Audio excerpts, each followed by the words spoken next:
मैंने एक पीसीओ से तैमूर को फ़ोन किया तो वो हैरान रह गया और बोला, तुम कहाँ से बोल रहे हो? खैरियत से तो हो? मैंने इसे सदर के एक होटल का पता बताया और कहा कि तुम फौरी तौर पर वहाँ पहुँच जाओ। कॉफ़ी की प्याली रखते हुए तैमूर से मैंने पूछा, क्या प्रोग्राम है? मैं इसे बता चुका था कि जफ़र के आदमियों ने मुझे कैसे अगवा किया था।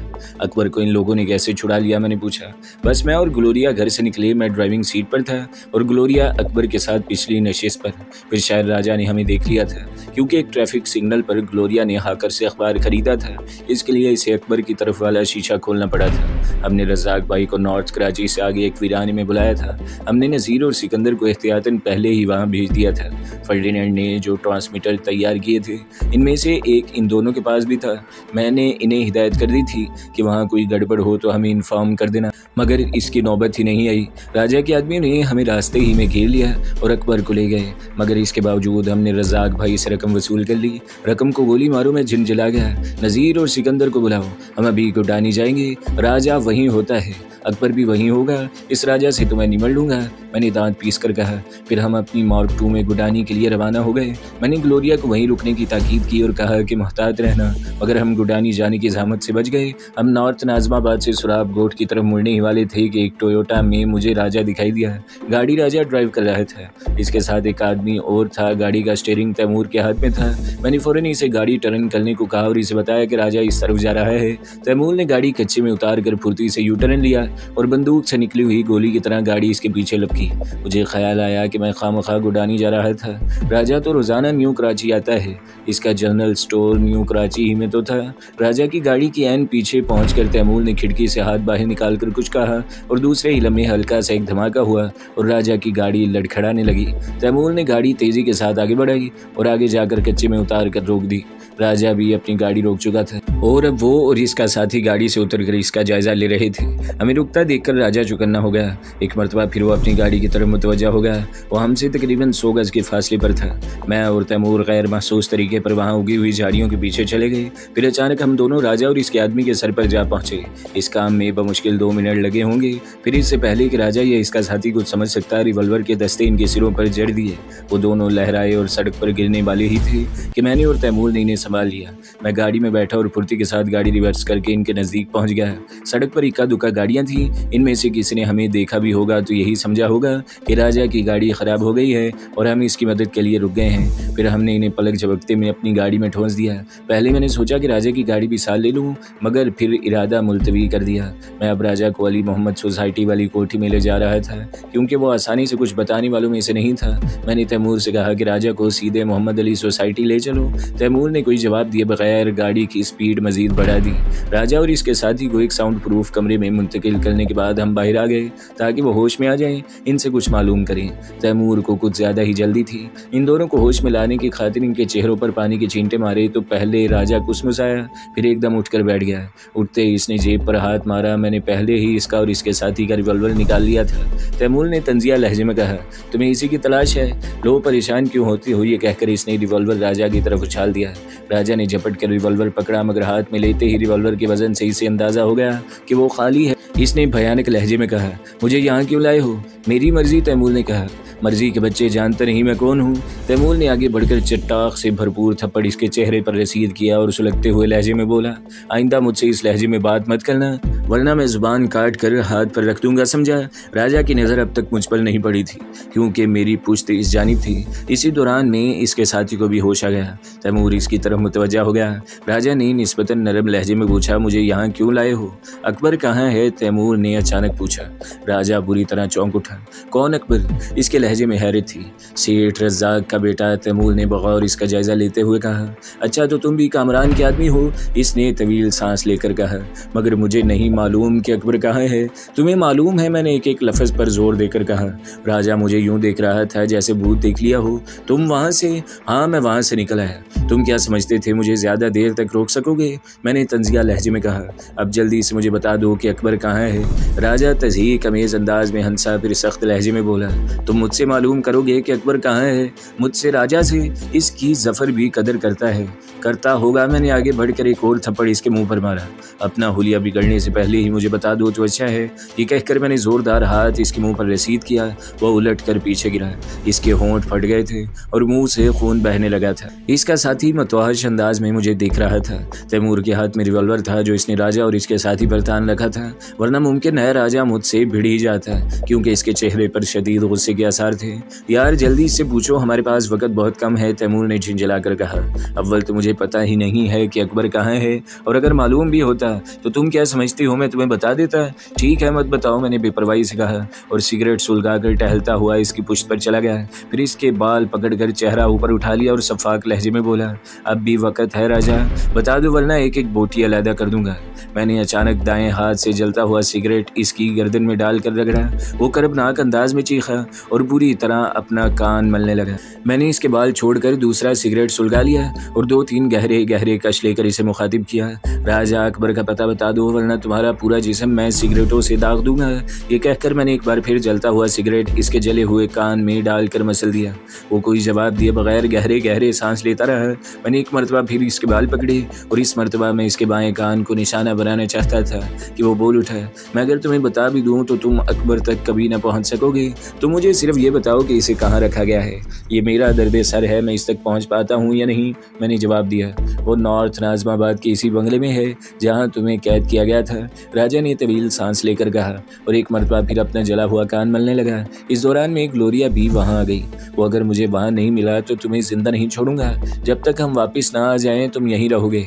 ये कहकर मैंने तैमूर से कमरे का दरवाज़ा बंद करने को कहा और बाहर निकल आया। हमारी वापसी तक इन्हें जिंदा रहना चाहिए, अलबत्ता अगर ये कुछ करें तो बेशक इन्हें गोली मार देना, मैंने ग्लोरिया से कहा। मुझे यकीन था कि जफ़र को अब तक राजा के गायब होने की इतला मिल चुकी होगी। मैं काफ़ी देर तक सोचता रहा कि आखिर इस बंगले में दाखिल कैसे हुआ जाए। यकायक मेरे जहन में झमाका सा हुआ। मैं नाहिद को तो बिल्कुल ही भुला बैठा था। इसके बंगले से दूसरी तरफ जाना बहुत आसान था, बस नाहिद के तामुन की ज़रूरत थी। नाहिद का फ़ोन नंबर मेरे जहन में महफूज था। मैं झटके से उठा और सीधा फ़ोन की तरफ बढ़ा और नंबर डायल करने लगा। दूसरी तरफ घंटी बजने की आवाज़ सुनाई दी। फिर किसी ने रिसीवर उठा लिया और एक मर्दाना आवाज़ उभरी, yes could you please put me on to Miss Nahid. मैंने इंतहाई शाइस्तगी से कहा, योर नेम प्लीज़। इसने सवाल किया। कामरान, मैंने मुख्तसर जवाब दिया। फिर कुछ तवक्कुफ़ के बाद नाहिद की खनकती हुई आवाज़ सुनाई दी, यस नाहिद स्पीकिंग। नाहिद, मैं तुमसे मिलना चाहता हूँ अभी और इस वक्त। खैरियत? इसके लहजे में फ़िक्रमंदी थी। आप ठीक तो है ना? मैं बिल्कुल ठीक हूँ, मैंने कहा। क्या तुम अभी हैदरी के स्टॉप पर मुझसे मिल सकती हो? ठीक है, मैं वहाँ पहुँच रही हूँ। ओके, ये कहकर मैंने फ़ोन बंद कर दिया।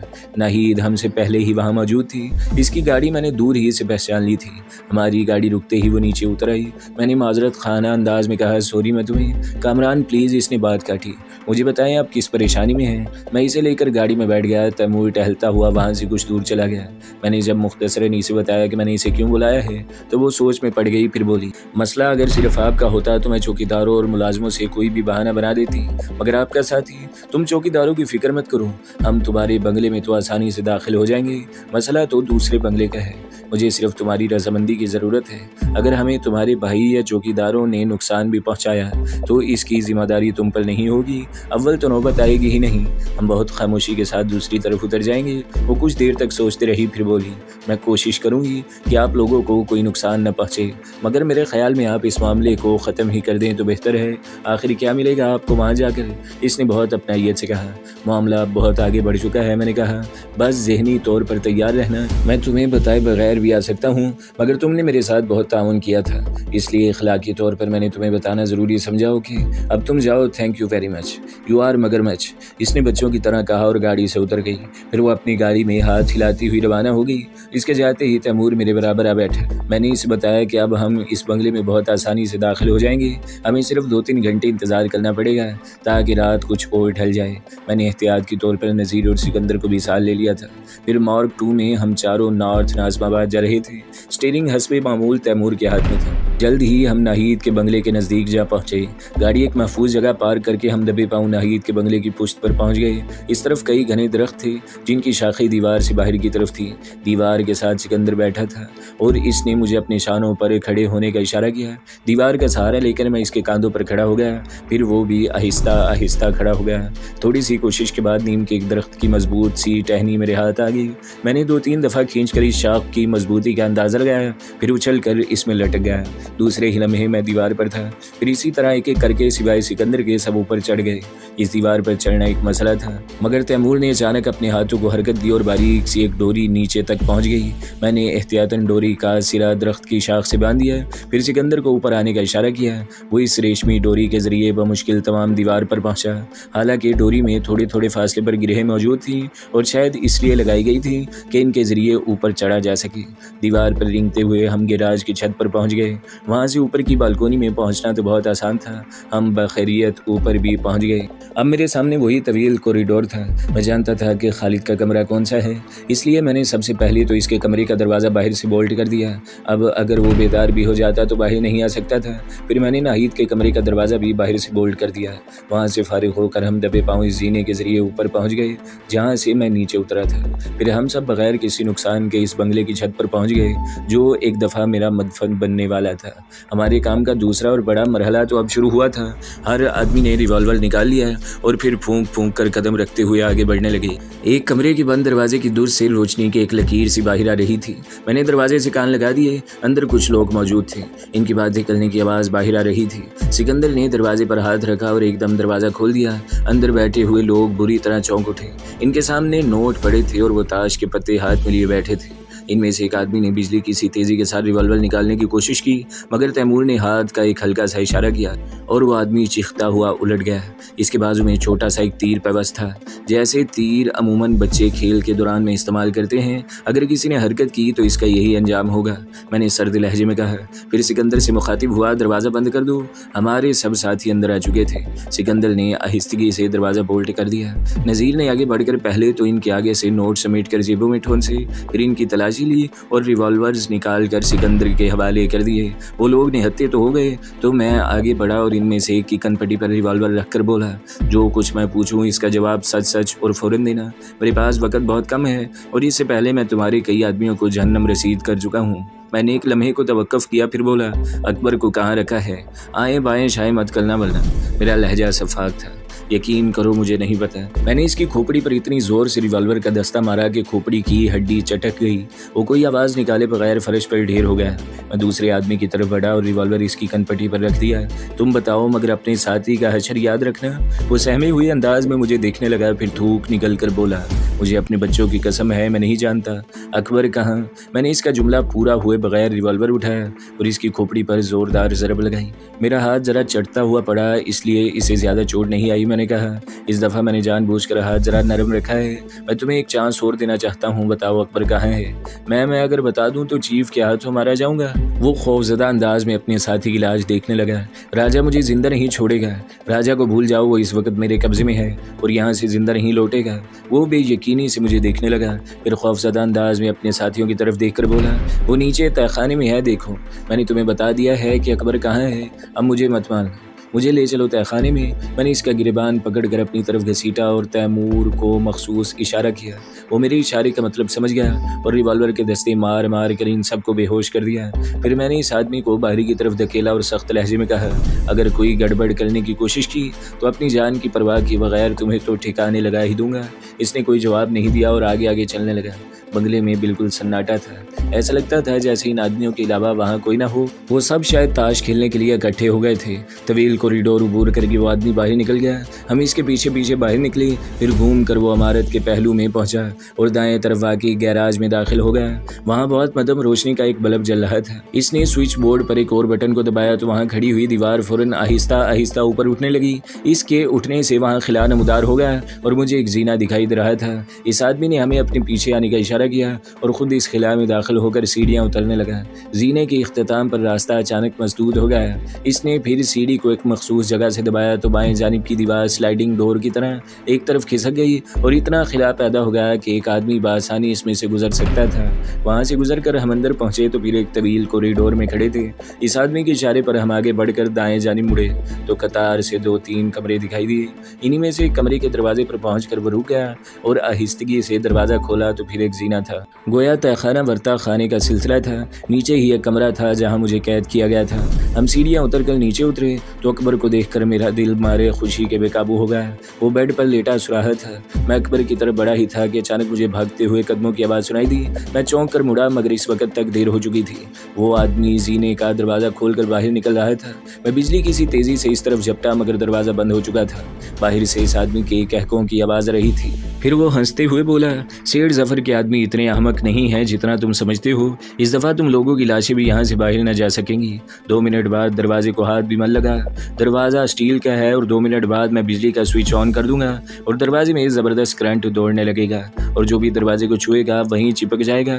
फिर वो कहके लगाता वहाँ से चला गया। थोड़ी देर बाद तैमूर ने जेब से इलेक्ट्रिसिटी निकाल कर दरवाजे पर लगा दिया और बताया कि दरवाजे में वाकई ज़बरदस्त करंट दौड़ रहा है। कोई दरवाजे को हाथ न लगाए। मेरी मायूसी की इंतहा न थी। रह रह कर मुझे गुस्सा आ रहा था कि क्यों मैं इस आसानी से इनके कब्जे में आ गया। हमारी बातचीत की आवाज़ वो अकबर भी बेदार हो गया और आंखें फाड़ फाड़ कर मुझे देख रहा था। फिर वो लरसती हुई आवाज़ में बोला, आप आखिर यहाँ पहुँच गए। अब मेरी मुसीबत के दिन ख़त्म हो जाएंगे, वरना इन लोगों का इरादा मुझे रिहा करने का नहीं था। जफर ने कहा था कि जब तक कामरान ना आ जाए मैं तुम्हें नहीं छोड़ूंगा। हालांकि वो डैडी से रकम भी ले चुका है। आप मुझे छुड़ाने आए हैं। मैं तो खुद भी यहाँ फंस गया हूँ। अकबर, मैंने अफसुर्दगी से कहा, जल्दबाजी में कई दफ़ा मैं नुकसान उठा चुका हूँ। अचानक कमरे में एक नागवार सी बू फैल गई। फिर वो बू दम दम बढ़ने लगी। मेरा दम घुटता जा रहा था। मैं बमुश्किल तमाम अपने पैरों पर खड़ा रहा। फिर सबसे पहले नज़ीर चकरा कर गिरा और एक तरफ लुढ़क गया। फिर पूरा कमरा घूमता महसूस रहा था। आहिस्ता आहिस्ता मेरा जहन तारीकी में डूबने लगा। फिर मुझे कुछ होश न रहा। दोबारा मुझे होश आया तो वही कमरा था मगर हालात वो न रहे। मैं रस्सियों में बुरी तरह जकड़ा हुआ था और मुझे एक कुर्सी पर बिठा कर इसके पायों से बांध दिया गया था। मेरे सब साथी भी वहीं पड़े थे। मेरे ऐन सामने जफर खड़ा था। इसके होंठों पर जहरीली सी मुस्कुराहट थी। इसे देखकर मेरी कनपटियाँ चटकने लगीं। अगर मेरे हाथ पैर खुले हों तो मैं अंजाम की परवाह के बगैर इसकी गर्दन मरोड़ देता। अच्छा तो तुम हो कामरान, जफर ने जहरीले लहजे में कहा। बहुत ऊंचा उड़ने वाले आखिर ज़मीन पर गिरते हैं और तुम पंगे भी किससे ले रहे थे? मुझसे, जफर से, जिसके एक फ़ोन पर तुम सलाखों के पीछे हो गए। वो नखवत अमेज़ लहजे में बोल रहा था। तुम तो यूं भी वतन के गद्दार साबित हो चुके हो। तुम्हारी तलाश तो हुकूमत की बहुत सी एजेंसियों को है। मैं अभी एक फ़ोन कर दूँ तो फांसी का तख्ता तुम्हारा मुकद्दर होगा।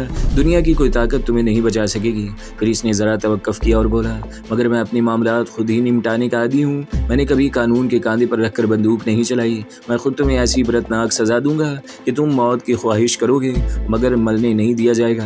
मैं तुम्हें इबरत का नमूना बना दूंगा ताकि आइंदा कोई तुम साथ सर फिरा मेरे सामने सर उठाने की जुर्रत न कर सके। मैं तुम्हारे हाथ पांव काट कर सदर के फुटपाथ पर फेंकवा कर भीख मंगवाऊंगा और तुम्हारा यह खूबसूरत चौखट्टा इतना मसक कर दूंगा कि तुम्हारी पहचान भी ना हो सकेगी। तुम्हारी जुबान भी काट दी जाएगी ताकि तुम किसी को कुछ बताने के काबिल ही ना रहो। मैं इसकी बकवास सुनता रहा और पेचोताब खाता रहा। वो जो कुछ कह रहा था इस पे अमल करने की सलाहियत भी रखता था।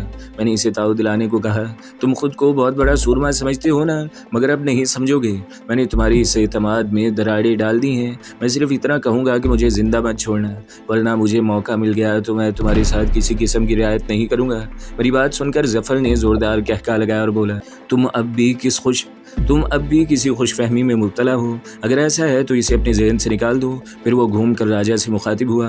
राजा, सुना है कामरान ने तुम पर बहुत तशद्दुद किया था। इससे तो मैं अपने एक एक ज़ख्म, एक एक खराज का हिसाब लूँगा बॉस। राजा ने नफरत भरे लहजे में कहा।